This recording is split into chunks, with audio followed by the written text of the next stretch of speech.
अजय सिंह और वीरेंद्र सिंह दोनों शहीद हो गए आतंकवादी हमले में। ये हमारे सबके लिए दुख की बात है और एक तरफ से गौरव की बात भी है कि हमारे सपूत शेखावाटी के सपूत जिन्होंने देश की एकता और अखंडता के लिए अपने प्राण न्यौछावर कर दिए, शहादत दे दी, तो ऐसे शहीदों को हम सत सत नमन करते हैं, सैल्यूट करते हैं। इनके माता पिता को, परिजनों को हम प्रणाम करते हैं और निश्चित रूप से ये सिलसिला रुकना चाहिए।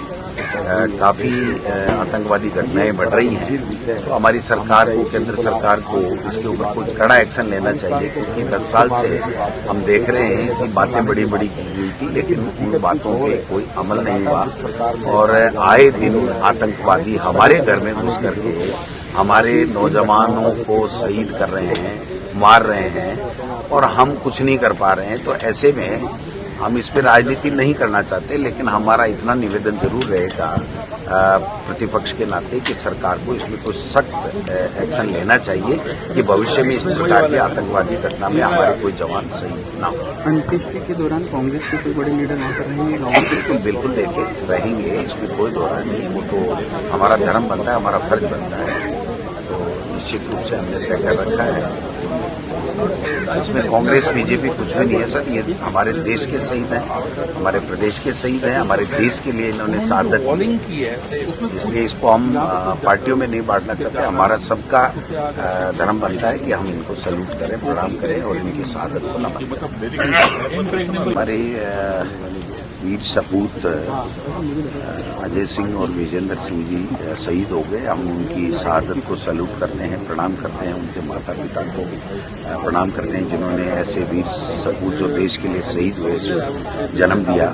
और ये हमारे लिए दुखद भी है कि हमारे 2 जवान आतंकवादियों की गोलियों से शहीद हो गए और हमारे लिए गर्व की बात भी है कि ऐसे सपूत शेखावाटी में और राजस्थान में जन्मे हैं जिन्होंने देश की एकता और अखंडता के लिए अपने प्राणों की परवाह नहीं की, लेकिन देश की एकता और अखंडता को रखा।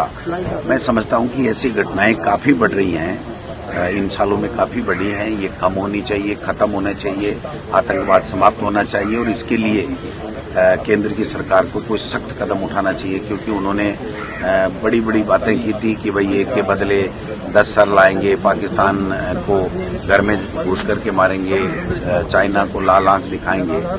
तो मैं समझता हूं कि अब समय आ गया है कि तीसरी बार देश के प्रधानमंत्री मोदी जी बने हैं, तो उनको कोई कड़ा एक्शन लेना चाहिए जिससे ये आतंकवादी हिमाकत नहीं कर सकें इस तरीके की और हमारे एरिया में घुस करके हमारे जवानों को शहीद नहीं कर सकें। मैं इनके शहीदों को नमन करता हूं और हम कोई राजनीति की बात नहीं करते, इसको शहीदों को राजनीति में नहीं बांटना चाहते हैं, बट ये केंद्र की सरकार से हमारी मांग रहेगी कि इसमें सख्त एक्शन होना चाहिए और ऐसी घटनाएं नहीं होनी चाहिए।